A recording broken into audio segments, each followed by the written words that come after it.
رب اشرح لی صدری رب اشرح لی صدری ویسر لی امری واحلل عقدۃ من لسانی یفقهوا قولی رب زدنی علما اللهم فقهنا فی الدین اللهم اجعل عملی كله صالح واجعله لوجهك خالصا ولا تجعل لأحد فیہ شیئا۔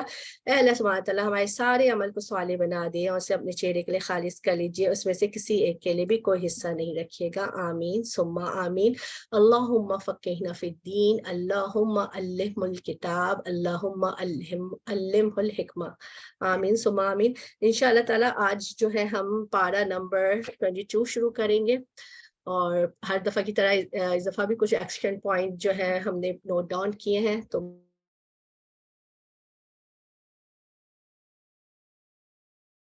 قیامت کے دن ہر شخص اپنے صدقے کے سائے کے نیچے ہوگا۔ تو اگر زبان درست ہو تو اس کا مطلب یہ ہے کہ دل میں بھی درستگی ہے، ہر کام کرنے میں استخارہ کرنے کی عادت ڈالیں۔ سبحان اللہ والحمد للہ پڑھنے سے افضل کوئی عمل نہیں ہے، علم کو اگلی نسلوں تک پہنچانا چاہیے ہے۔ زیادہ بن لبیدہ رضی اللہ عنہ سے روایت ہے کہ نبی اکرم صلی اللہ علیہ وسلم نے کسی بات کا ذکر کر کے فرمایا کہ یہ اس وقت ہوگا جب علم اٹھ جائے گا۔ میں نے عرض کیا، اے اللہ کے رسول، علم کیسے اٹھ جائے گا؟ حالانکہ کہ ہم خود قرآن پڑھتے ہیں، اپنے بیٹوں کو پڑھاتے ہیں، ہمارے بیٹے ان کے بیٹوں کو پڑھاتے ہیں۔ اس طرح سے قرآن جو نسل در نسل قیامت تک پڑھتے ہی رہیں گے۔ فرمایا، نیز تیری ماں تجھ پر روئی، اس کا مطلب یہ ہے یعنی تم سمجھ نہیں رہے، میں تمہیں مدینے کے سمجھدار لوگوں میں شمار کرتا تھا۔ کیا یہ یہود اور نصارہ تورات اور انجیل نہیں پڑھتے، لیکن اس کی کسی بات پر عمل نہیں کرتے؟ تو علم آگے نہیں پھیلتا جب تک کہ اس پر عمل نہ کیا جائے، کیونکہ لوگ کتابوں سے زیادہ، لیکچر سے زیادہ دوسروں کو بطور رول ماڈل دیکھنا چاہتے ہیں۔ پھر جب وہ دوسروں کے عمل میں کوئی چیز دیکھتے ہیں تو اس کو اپنا لیتے ہیں، کیونکہ ایسا کرنا ان کے لیے بہت زیادہ آسان ہو جاتا ہے۔ اسی طرح ہمیں اپنے علم کو جو بڑھانا چاہیے اور اسے اپنے سیکنڈ نسل میں ٹرانسفر کرنے کی کوشش کرنی چاہیے اپنے عمل کے ذریعے۔ اور آخر میں درود شریف پڑھنا فوری رحمت کے حصول کا باعث ہے۔ کتنی پیاری بات ہے، آج جمعے کا دن بھی ہے، ہم سب مل کے ایک دفعہ درود شریف پڑھ لیتے ہیں۔ اللہم صلی علی محمد وعلی آل محمد۔ ابن قیوم الجوزی درود کے فضائل بیان کرتے ہوئے کہتے ہیں، اللہ تعالیٰ کے درود پڑھنے سے کیا کیا ہوگا؟ اللہ تعالیٰ کی اطاعت و فرمانبرداری حاصل ہوتی ہے، درود پڑھنے سے فرشتوں کے عمل کے مطابقت نصیب ہوتی ہے، ایک مرتبہ درود پڑھنے والوں کو اللہ تعالیٰ کی جانب سے 10 رحمتیں عطا کی جاتی ہیں، ایک مرتبہ درود پڑھنے سے 10 درجات بلند ہوتے ہیں، ایک بار درود پڑھنے سے نامہ اعمال میں 10 نیکیاں لکھ دی جاتی ہے، اور ایک مرتبہ درود پڑھنے سے 10 گناہ مٹا دیے جاتے ہیں۔ درود سے آغاز کرنے سے دعا قبولیت حاصل کرتی ہے، درود پڑھنے سے روز قیامت شفاعت رسول کی سعادت نصیب ہوگی، درود گناہوں کی مغفرت کا باعث ہے، درود انسان کے غم و الم کو ختم کرنے کا باعث ہے، تنگ دست کے لیے درود صدقے کے قائم مقام ہے، درود انسانی ضروریات پوری ہونے کا بہترین ذریعہ ہے، درود پڑھنے والوں کو رحمت الہی اور فرشتوں کی دعا نصیب ہوتی ہے، درود تزکیہ نفس کا باعث ہے، موت سے پہلے بندوں کو جنت کی بشارت مل جانے کا سبب ہے، قیامت کی ہولناکیوں سے نجات مل جاتی ہے، مجلس درود سے پاکیزہ ہو جاتی ہے، درود سے فکر و فاقہ ختم ہو جاتا ہے۔ الحمدللہ کثیرہ، کتنے سارے درود کے فضائل ہیں۔ میں چاہوں گی کہ میری ساری بہنیں جو ہے دل میں ایک بار ضرور درود پڑھیں۔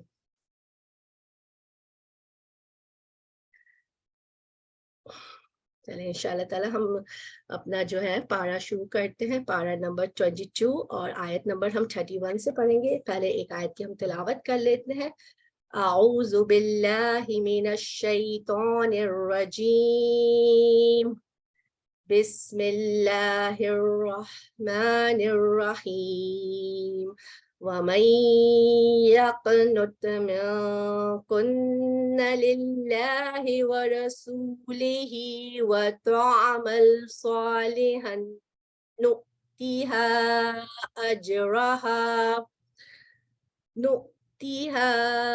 أَجْرَهَا مرتين وأعتدنا لها